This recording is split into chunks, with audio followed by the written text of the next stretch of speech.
We're gabbing. We're gabbing. We're gabbing. We're gabbing. We're gabbing. We're gabbing. Welcome to GABbin Gabbing with Gracie. and Heather. Hello, I am drinking an Arnold Palmer today Oh, look at you. because of pure laziness. I had like half a glass of lemonade from this morning that I had in the refrigerator, and I was like, oh, let me just add ice to this. Okay, good. And because I had a long day today, I'm drinking wine as per usual. Ercole Rosé. I was thinking of doing the Hey. margarita, and because I got the canned one, or rather Corey got it, Mm, but I thought I don't need something that strong. I need something. it's a rosé summer. It's a rosé. It's a rosé summer every summer. And Yeah, I'm happy with that. I'm very we love a happy with rosé that. summer. Yes. Well, this week we are talking about a movie. Woohoo. And I was like going into this being like, oh, it's a movie. I'm not going to have to do a whole lot of prep. Hmm. I deep dived so hard because of this darn movie that I think I spent more time researching things and like down the rabbit hole than I would have if this was a whole series. It wouldn't be you if you didn't. But we are talking about the 2002 Martin Scorsese movie Gangs of New York, which is rated R and has a painful runtime It of is. 2 hours and 47 minutes. It is available on Paramount Plus as of right now. I ended up getting it from the library, so it's available at your local library. The summary is in 1862, Amsterdam Vallon returns to the Five Points area of New York City seeking revenge against Bill the Butcher, his father's killer. Do you want to say who is in this movie? It's a lot of people. It's a lot of people. It's like, who isn't in this movie? It's a Scorsese. It's always packed full of stars. Oh my goodness. That's on him for being so famous. Leonardo DiCaprio as Amsterdam Vallon, Daniel Day-Lewis as Bill the Butcher Cutting, Cameron Diaz as Jenny Everdeen, Jim Broadbent as Boss Tweed, John C. Reilly as Happy Jack, Henry Thomas as Johnny Sirocco. I don't think I pronounced that correctly. Liam Neeson as Priest Vallon, Brendan Gleeson as Walter Monk McGinn, and everyone else, I'm not too sure I want if you to give a shout out to my man, Stephen Graham, who plays Shang. Only Stephen because, Graham as like, Shang. I love Stephen Graham. He was so incredibly good in Adolescence. He better win the Emmy. Yes, And he's good in other yes. things too, but he was so incredibly good in Adolescence. If he doesn't win the Emmy, I'm gonna be like so sad. Oh my goodness. Well, he looked familiar. I'm just trying to see like the girl with the teeth. She looks familiar, but I don't recall her name. Hellcat Maggie, she's a real person. I will get into that. Hellcat Maggie by Cara Seymour. And I remember Cara Seymour. Okay, never mind. Gonna get into a whole nother topic there. Honestly, y'all, it's just a lot of people. Okay, it's just a lot of people. I think you got like the major people. Yeah. Yeah. I do want to say this movie is based off of the Herbert Ashbury book from 1928 called The Gangs of New York, An Informal History of the Underworld. So, as like Apparently very more movies. informal. It wasn't that accurate. The movie? The book itself, I think, too. Oh, Or no, am I I didn't wrong look. about that? I was doing my own little research, and that's what I had read, but I don't know how factual that is. That's a good point. I didn't really look into the book that much. But yeah, I wonder, do you remember No. what they said wasn't factual? Let me see if I can find it again. While you're doing that, I just want to kind of like set up like historically what the area was like leading up to the movie. The movie itself is not very like some of the things are factual. It's more like it was inspired by actual people and events. But I want to like channel my inner Golden Girls and say, picture it. 5 points, or it's not even 5 points at the time. Picture it, Lower Manhattan, 16 and 1700s. There was a big pond. I think it was like 40 some acres. This pond called Collect Pond, and it was where people got a lot of their. Gracie has this face like she did not know this is where this was going. I have no idea. No, I'm like, you're going way back. I was I gonna say, don't rabbit you hole mean girl. 18? We're going back. before 5 Points was in existence. We're talking origin stories here. Okay. So we had this collect pond, and it was like the major source of fresh water for lower Manhattan. And it looks beautiful. Like you can look up paintings. It was this huge, beautiful, picturesque pond with like these mountains around it that I'm blanking on what they were called. But because it was like a good source of water, different industries started to populate around this huge pond. Like I said, it was like 40 some acres. I want to say like 43 acres. So you had like things like breweries, bakeries, slaughterhouses, tanneries, pottery works, places that need fresh water. That we're going to get to some of those industries when we get to the movie because they were set up there. So in 1811, for some reason, they decided to fill in the pond. And they didn't do a very good job filling it in. So they basically filled in this huge pond. They built middle-class housing on the area. And because they did like such a crap job with the infrastructure, with filling in the pond and setting up the housing, it was a total disaster. The ground started sinking, which was causing the foundations to erode and like the housing to basically fall apart because they just filled it in without thinking about how the ground was going to be stable. There was a lot of vegetation that was filled in with it. And as that started to decay, methane started like being released from the ground. They also didn't put in proper sewage. So like when it would rain and stuff, it was just like a total mess. So yeah, like I said, the foundations were breaking down. The streets were breaking down. The streets were being covered in mud and excrement. Time out. I mean, this is the 1600s, right? Like, did they even... This is the 1800s. Oh, I thought you said the 1600s. Well, I was doing the 16 to 1700s. Oh, talk about the ponds and like how the industries came to that area and stuff like that. Well, we're now in the 1800s. What I want to know is if at that point they actually had an understanding. They did, right? Because we have homes that were built. Yeah. And okay. I mean, look at like London and all like the major cities. People are coming from Europe at this time, so they should be bringing that knowledge with them. But I think that for whatever reason, how the government was set up at that point, because this is like early American government. This is like the time of like the founding fathers, the early 1800s. They just didn't, for whatever reason, they probably did it on the cheap. They were probably being reactionary to what was needed at the time. But good question. Infrastructure, money for infrastructure wasn't a concern. Yeah. Because at this point, we're still a very young country. It's only 1811 when this happened. Because of like the unstable housing, the streets being covered with mud and excrement and stuff, you had like a flee of anybody that could afford to flee. So the middle class housing that was built, the middle class got out of there.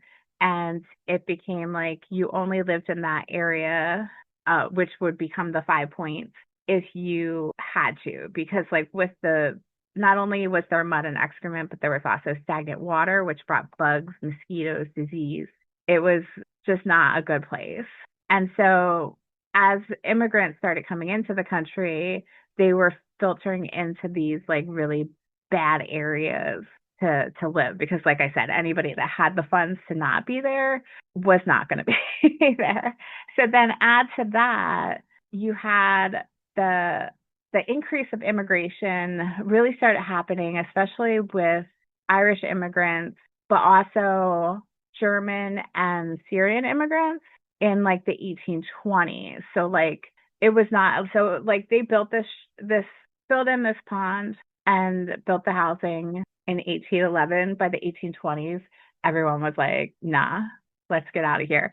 And so you had like the people that were living there leave and immigrants replace them. And then add to that, you had the Great Famine, also called the Potato Famine or the Great Hunger.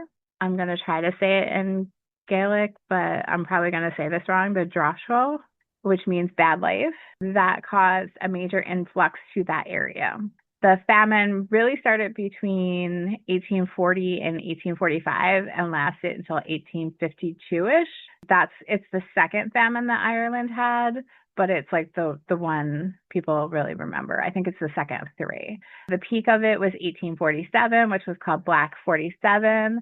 Over 1 million people died of starvation as a result of the famine, and well over 2 million left Ireland because of it, like just fleeing starving and fleeing for their lives. So this is kind of like the setup of how things are looking in that area leading up to this movie.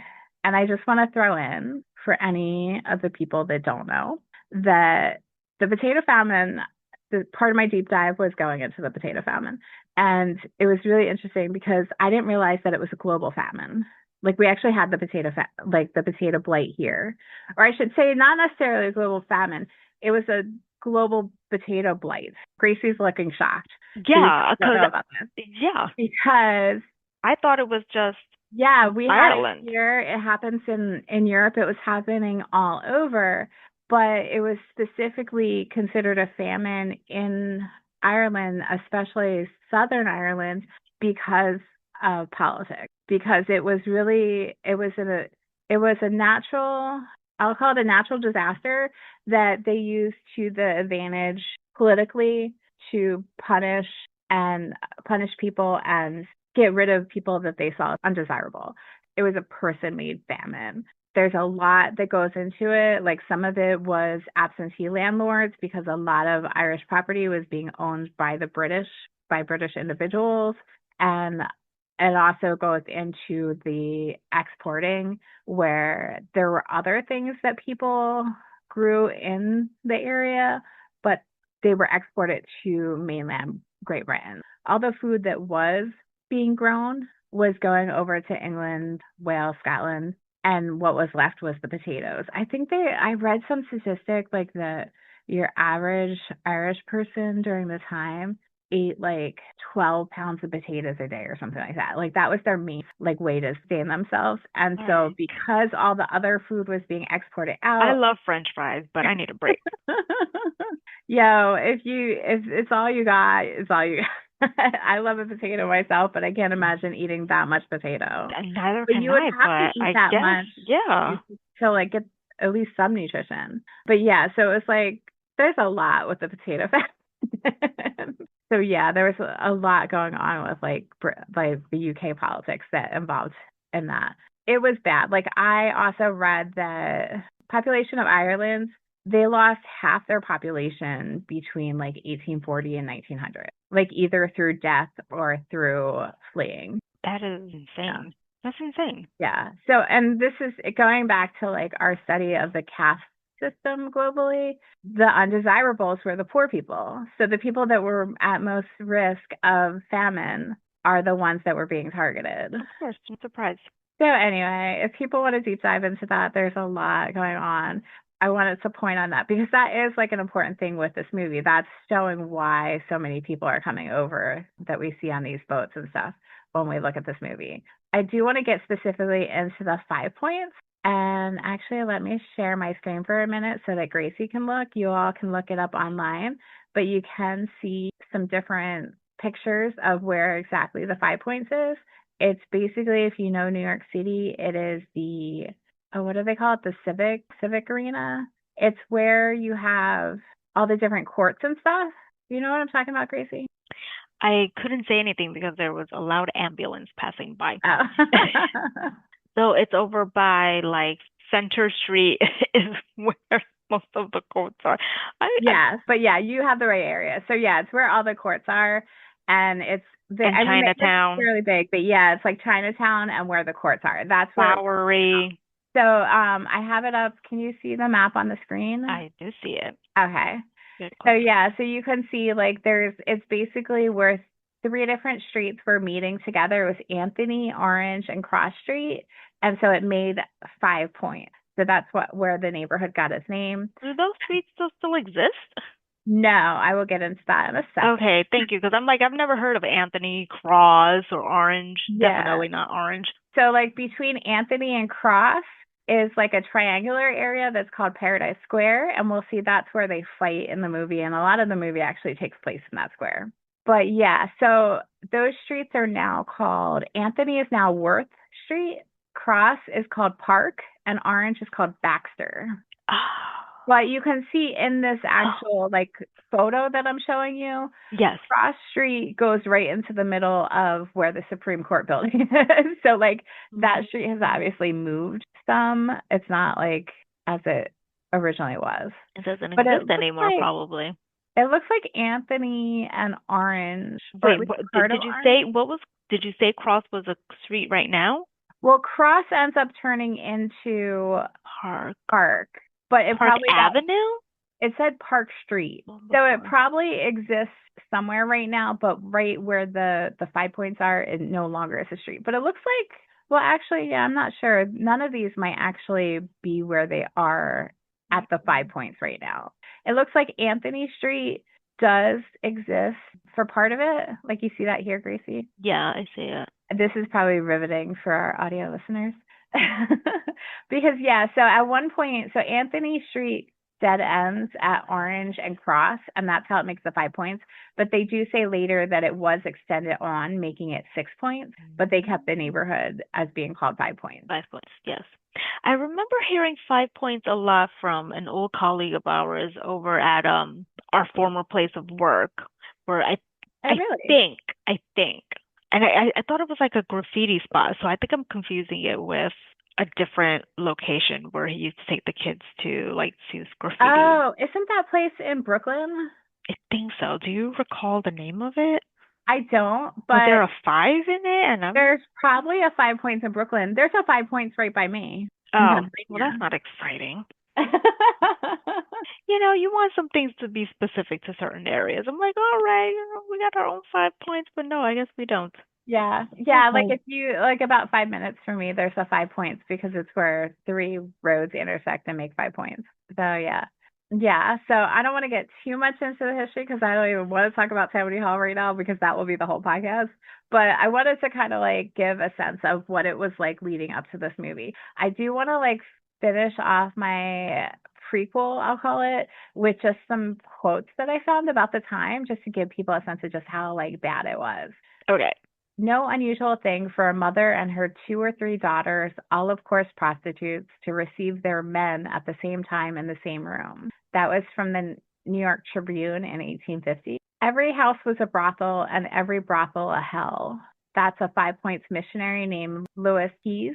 Charles Dickens wrote, "What a place it is to which the squalid street conducts us, a kind of square of leopardess houses, some of which are attainable only by a crazy wooden stairs.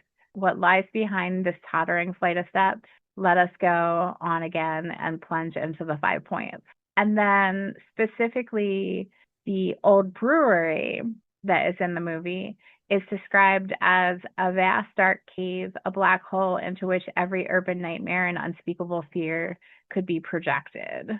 That's from the book 5 Points, the 19th century New York City neighborhood that invented tap dance, stole elections, and became the world's most notorious slum. And also, I saw a statistic that said that at the time, it was the slum with the largest murder rate in the world.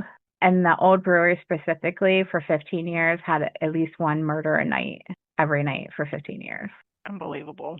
And we can start with the old brewery because the movie opens up with like scenes from the old brewery, which actually the old brewery in the movie, it seems like is based off of a brewery that was built in 1792 called Coulthard's Brewery. Coulthard's Brewery. I hope I'm saying that right. And yeah, so it was built in 1782, and then it was later turned into a tenement, which was called the Old Brewery. And that happens post the financial panic of 1837. It held 1,000 people. So we're introduced to Priest and his young son in what ends up being the old brewery, but it looks like they're living in some caves. Is that what you got to? Yeah, that's what it looks Yeah. like. And that actually tracks. Have you ever been to any of the old breweries that were built in the United States? Okay, it reminded me of, we have Yingling, which is the oldest brewery that's still open in the United States. Go Pennsylvania. They're in Pottsville, Pennsylvania. And like the 5 Points Brewery, they were built by water, and they were also built on top of caves. And so, yeah, the scenes with Priest and his son getting ready at the beginning reminded me of going down into the caves in the Yingling Brewery. It all checked out. Like after I found out he was in a brewery, I was like, oh yeah, that makes sense, because for those who don't know, they used to set up the breweries like that because They needed access to the fresh water, but also the caves keep a constant temperature throughout the year. Like I think the one for Yingling, they said that it was like 52 degrees no matter what time of year it was. So Wow. that's really good for when you're making beer for that to them to be stored at a constant temperature. So yeah, so I imagine like that was kind of the vibe that was happening in that cave. It was like they were down there, but it was like a constant cool temperature no matter what throughout the year. It seemed a bit dry, but that also makes sense because the Yingling caves were like very damp. Like there was like little pools of water everywhere, but that's because of the river being right there. Right. They filled in the ponds. I would imagine those caves might have dried out possibly because of that, like the water got diverted. Oh yeah. Well, if that actually existed too, because do we know that there was indeed an actual brewery, like Yeah, so like caves, that's what cave? well, I'm assuming because that was kind of how they set them up. So I don't know specifically if Coulthard Brewery had like caves, but I would imagine that they did. Okay. Because that was kind of like I feel at like least that's something that I would have heard of. Well, granted, fast forward, X amount of years, maybe it doesn't exist anymore. They tore it down, oh whatever. yeah, the caves might have been filled in or like Yeah, yeah.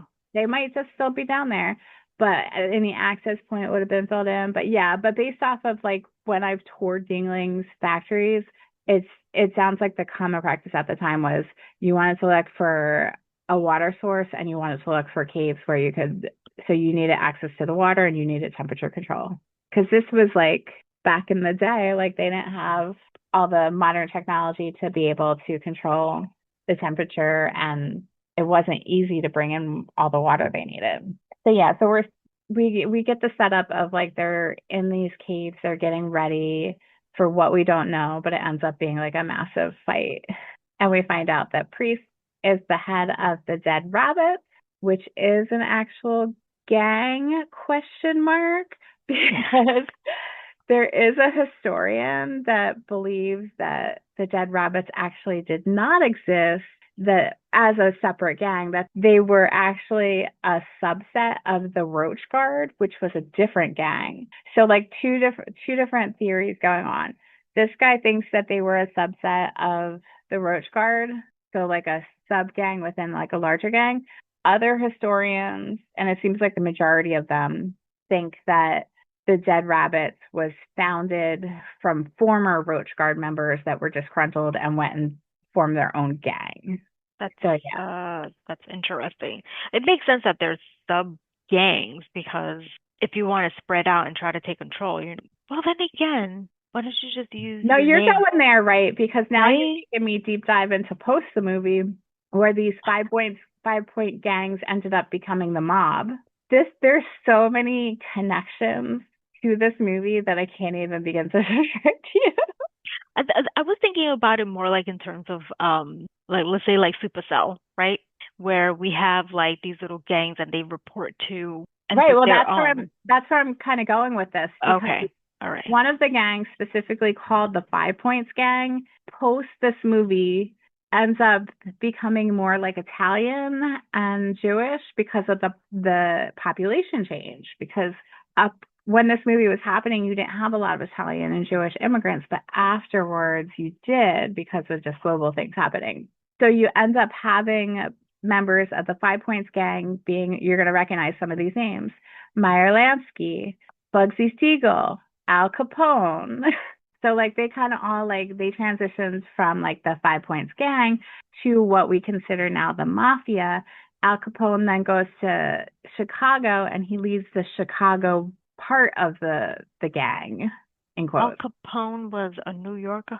Yeah, or like he might have been from Jersey originally. I can't remember. I did not deep dive into him, but yeah, he was not originally from Chicago. That's And I feel like, I feel like maybe yeah. I knew about it, but right now, and y'all know, listeners, that I'm always forgetful. I feel like I've learned so much. And Bugsy sequel, we know, went on, I think, with the help of Meyer Lansky and who was the other guy to form Las Vegas. We wouldn't have Las Vegas if it wasn't for Bugsy Siegel. Look at that. Thank you, because I've had a good time over there. Oh, Charles Lucky Luciano. That was the other person. So I think like the three of them, or at least definitely Bugsy Siegel, but I think that Meyer Lansky and Lucky Luciano were also part of going out to Las Vegas and starting like the casinos and stuff out there. There was some kind of movie where, well, I haven't playing out his name. Annette Bening was married to him and has a kid with him. Warren Beatty. Warren Beatty. Warren Beatty played Bugsy Siegel in a movie that goes into kind of how Las Vegas started. That was a good movie. I have to say, and this is not like appropriate of me to say, I feel like, but in terms of how crime was back then to now, it was so bad. It's bad all around, but it was organized crime. Mm-hmm. Now it's just a hot fucking mess. And I do compare the hood of Washington Heights now versus back then, and it was just completely more respectful. Like it was organized, you're right. They did what they had to do, but there was some care to the community that isn't found now. So if I had a choice of how I want my crime to be in my neighborhood, I prefer how it was back in the day. That's really interesting. And that does get into Tammany Hall. And I know you're dying to get into Tammany Hall. Just do it. Now, do you remember Tammany Hall when you were? Hell no. Okay, I remember. Do you know who you're talking to?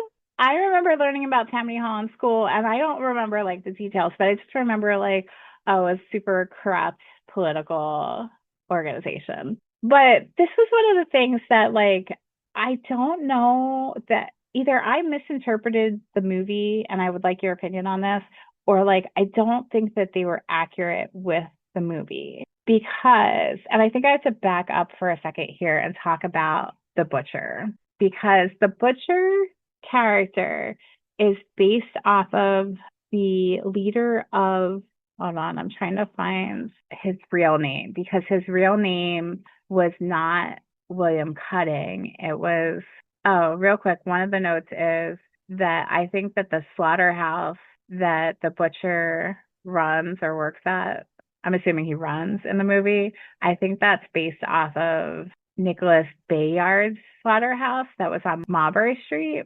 And it was because there were so many slaughterhouses there, it was called Slaughterhouse Street, like Mulberry. Oh, Mulberry Street. Is that why they named it Mulberry Street afterwards, to make it sound sweet? And I don't know. Purplish, isn't that like a dark hued? Is it Mulberry? Now I gotta look this up. Sorry, It is kind of like, if you think about it, meat colored, I believe, mulberry. But while you're looking that up, because I had to cut myself from the deep dive at some point, because I could still be like looking at this right now and not talking to you. It's just been like an obsessive hyperfixation. But the person that the butcher looks like was inspired by was this guy named William Butcher Poole. And he was the head of the Bowery Boys. I've heard of the Bowery Boys. Go figure. Well, they mentioned the Bowery Boys in the movie, but they're not his gang. They might be like one of his gangs he's connected to, but they are considered a native gang, because that's where it was accurate. There were immigrant gangs and there were native gangs. And the native gangs tended to be Protestant and the immigrant gangs were Irish. I mean, not Irish. They were Irish, but they were Catholic specific. So you actually had Irish Protestants that were part of the native gangs, because it was like very strongly focused on religion, as well as if you were like born in the United States. Interesting. Or born in like the land that became the United States, because a lot of these people might have been born before the Revolutionary War. A little bit of information about Poole is he was of English descent. He was born in New Jersey, but moved to New York City as a kid. His dad was a butcher, which is why he became a butcher. He started off leading a gang called the Washington Street Gang, and that later became the Bowery Boys. The members were all anti-immigrant, anti-Catholic, nativists.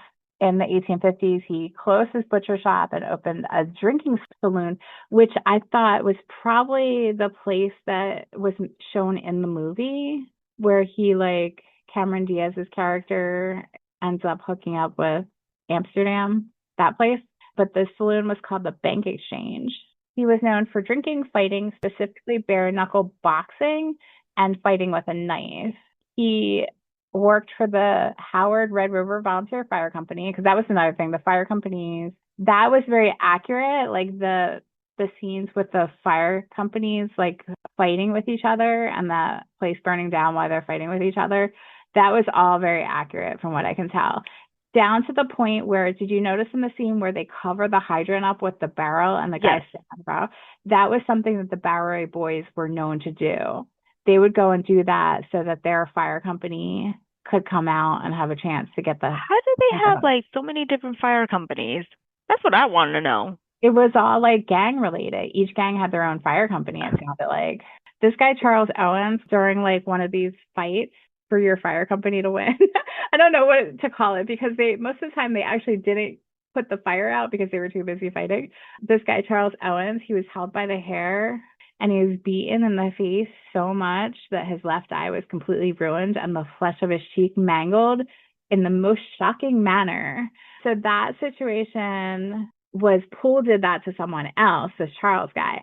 But in the movie, it references like Priest messing up his eye so bad that he ends up cutting his eye out and sending it to Priest. Yeah. And I was like, oh, I bet this story is what inspired that. They just turned it around and made it happen to Butcher. Yeah. So that's what, there's like so many stories that are like inspired that seem to be in this movie, but aren't necessarily factual. No, I mean, it's for dramatic effect. Yeah. Oh, Tammany Hall. That's why we were talking about it. So, like, the reason why I brought up Butcher is because in the movie, it feels like Boss Tweed and Tammany Hall are kind of like working in cahoots with Butcher. Yeah. And I have to say I found that just to be a little bit annoying. I'm like, wait, like, what's going on here? I don't know if I was being slow. Sense, right? No, it kind of didn't, but and in they real wanted life, the vote. Yeah, so that was the only thing I was thinking of, because like in real life, the part where they were like going to the docks and handing out food and jobs and like places to live and everything to the immigrants as they were coming off the boat, that was very accurate. That was Tammany Hall's thing. Like they were all about getting the immigrant vote. Like they were like, this is how we're gonna obtain power and stay in power. And because of the influx of immigrants, it worked out really well for them. So like in real life, that part of the movie seemed really accurate, but it seemed fundamentally wrong that they would be working with someone like the Butcher, who was a nativist, who would have been associated with the Know Nothing Party, which is like the opposite of the Tammany Hall. Like the Tammany Hall were like the Democratic Party, and the Know Nothings were like an anti-immigrant party. So like it just seemed really weird, but it could be what you were saying. Like maybe Boss Tweed was playing both sides of it, because Boss Tweed is such a freaking character. He is. In real life. Oh, in real life. Okay. Oh, in real life. Oh my God. They did not capture him the way that they should have in this movie. His character in the movie was underwhelming considering like the person in real life. Well, maybe they didn't want to have like that much of a bad villain next to the Butcher. It's possible.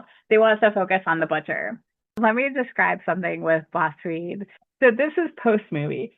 He was arrested, like his corruption. It was known, but it was finally addressed in like around 1870, 1871, like that area.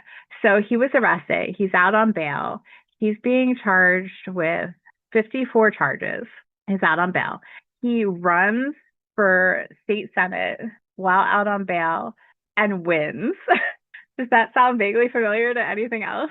It's always history repeating itself. He also was known, and you can see this in some of the political cartoons of the time, he was known to wear a huge, it looks like it's this big. I'm making like a size for the listeners with my hands. A 10 carat, I believe, diamond. He would wear it on his shirt. Okay. So I'm not into like carrots and stuff, so I don't know exactly. I have no idea, but it sounds like a lot. It's big. Like, let me see if I can find. If they're talking about it, it's because it's big. Yeah. I mean, obviously in the political cartoons, they're going to make it larger. Yeah, they could be exaggerating. But it was like something he was known for. I couldn't find an actual picture of him wearing it. He was very ostentatious. Is that the word I want? Ostentatious. I'm not sure. He was very, so like this reminds me of the Gilded Age a little bit. And that's another thing I would like to point out is that This is before the the Gilded. Gilded No, Age, well, excuse the me. Gilded Age starts in 1870, so it's Yeah, up to it. So yeah. it's a time in New York where, like specifically in New York, but like all over, where you have the Civil War is taking place during the movie. That's another thing we need to touch on. But Mhm. like you have like this great famine, all these people that are living in extreme poverty. But then you also have this other side of people that are becoming extremely, extremely wealthy, a huge disparity, Yes. which is also like another commonality with some other times, because some people will say, and I'm going to bring this up when we talk about the Gilded Age, some people are saying Now in the second Gilded Age. we are. So, and we do see that in the movie. You have like this extreme disparity between the people in the Five Points neighborhoods and the people living uptown. And so, like, as this is like leading into the Gilded Age, it's not quite there yet, but you see Mhm. this, and Boss Tweed is like a prime example of that with his big, ostentatious diamond and his corruption and bribery and everything. But yeah, so that was one of the things I didn't think that the movie really captured correctly, but maybe they were just trying to just show just how corrupt he is, that he was playing both sides of the field. On Tammany Hall and Boss Tweed specifically, because I didn't realize how blatant it was. And funny enough, I'm making up words here.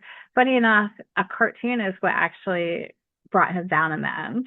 Oh, really? Power of the press, power of art. Art Oh, is resistance. which is being stifled. Oh, yes. So yeah. Oh, and we need to get into the general like background of state and city politics as well, that I think would be really helpful to know with relating to this movie. State, though? Do we even see the Yes. state Yes. Well, or it's the all federal? related. No, not the federal. The only thing federal that I'll say is that, The draft is the federal thing.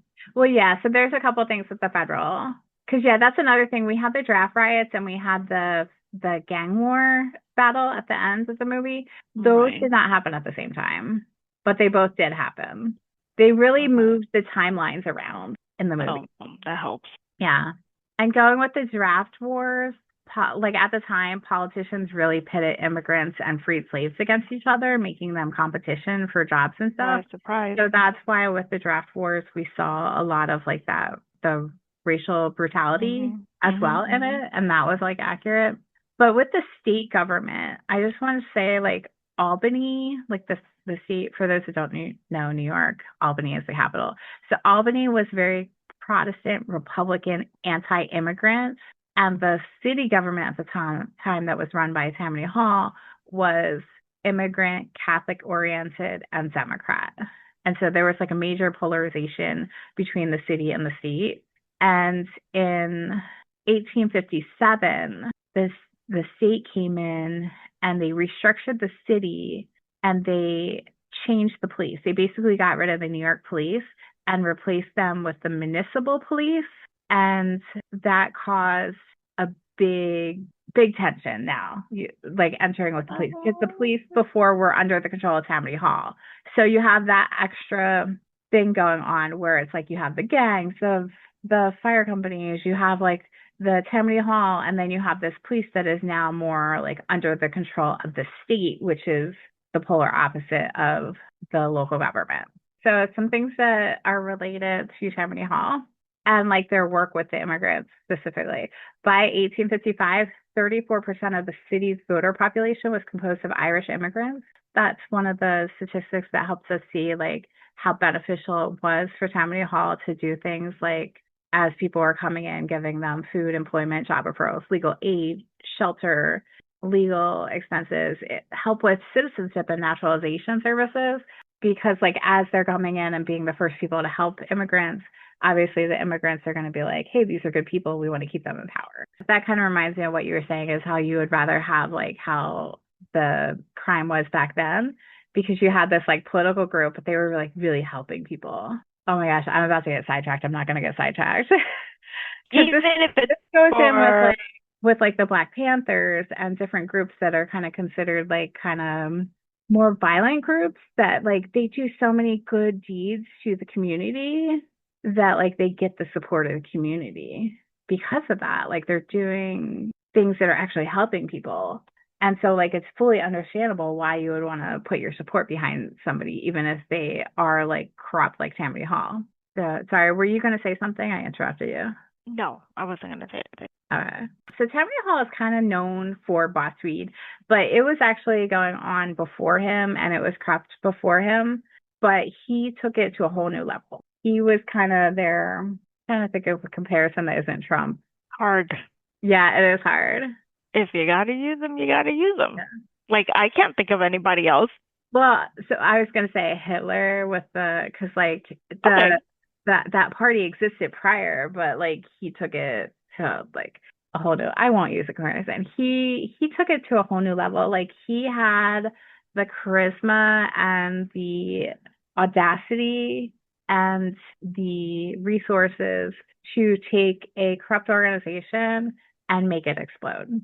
And so that's what he did with the Tammany Hall political machine. He did things like leading up to one of the elections, he arranged for 40,000 immigrants to become citizens, to have their naturalization ceremonies so that they can vote in time for the election.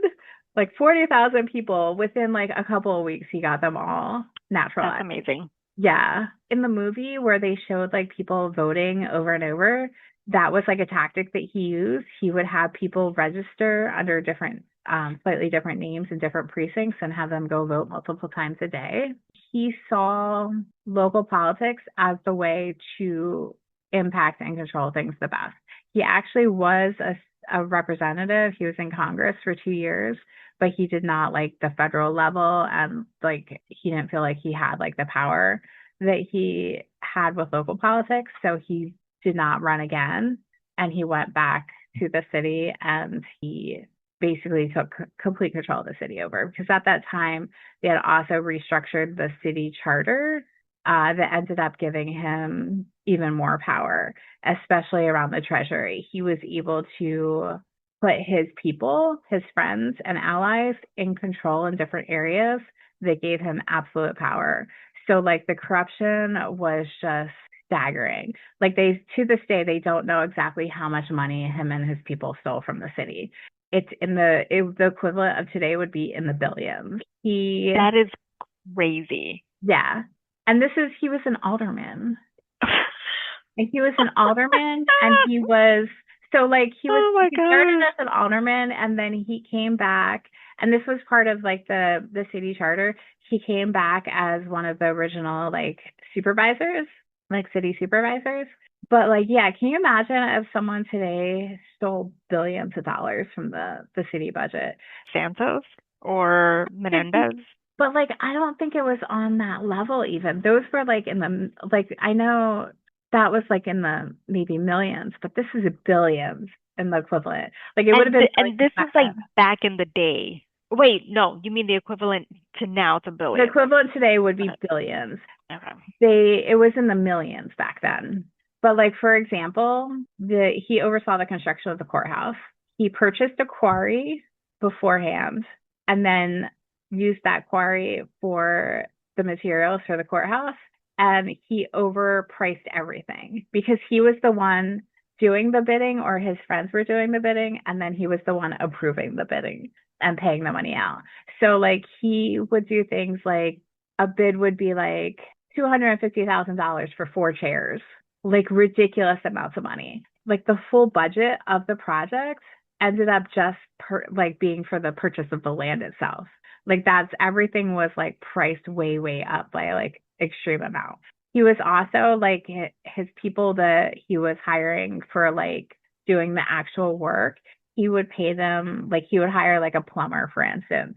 and he would pay them $100,000 for 1 month worth of work. Like even nowadays, $100,000 for 1 month would be like a crazy amount, but back then, like that's staggering. Another thing was he was part of a committee, so it shouldn't have just been him, but the committee never held a meeting. And it was found out later that each member of that building committee was given a 20% kickback whenever supplies were purchased. So they were just a committee in name only. They never actually did anything. They just received money. Oh boy. Another way that he was corrupt was oh yeah, there's so many. I just gave some. I just jotted down a few examples. Like I have like 4 or 5 examples. There's so many though. He never went to law school or anything. He had like very humble beginnings, but he had a lawyer friend of his that was in power just certify him as a lawyer so that he could open his own law firm where he would charge people services that he never gave. It was like a bribery scheme. So he would say like, it was kind of like the meme. It would be the equivalent of the meme coin stuff going on now, where it would be like, oh, I'm gonna like. This is like unbelievable. The man was smart. Yeah. For all the bad things. Yeah. Because it wasn't like they were just handing him money. They were saying they were going to his law firm and they were getting legal services and they were handing him money for those legal services, but he wasn't actually a lawyer. Him and his friends would buy land uptown. Then they would have the city make improvements. And then they would like putting like piping in and stuff like that. And then they would sell that land for huge profits. Coming uptown and buying, selling everything uptown. Come on. Yep. He was part of the Brooklyn Bridge building. So another throwback to Gilded Age. He received a $60,000 bribe to approve the building. And then him and 2 of his other friends also received 50% of the stock of the bridge company. And the bridge company was the group that voted on how the money was spent. But like the money wasn't like money that like he put in or anybody else in that company put in. It was money that the city, like Manhattan and Brooklyn city government put in the money, and then him and his friends would decide how to spend it. So he was approving just like his buddies and stuff for the project. So yeah, so those are some examples of how he was. He ended up getting just like fast forward to the 1870s.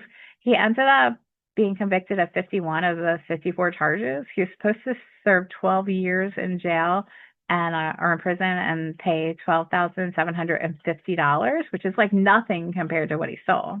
He ended up spending 1 year at Blackwell's Island, which is now Roosevelt Island, or in the Tomb. I can't find. I'm inclined to think it was the Roosevelt Island prison, but I can't find a definitive source that I liked that said it was Blackwell's Island versus the Tombs.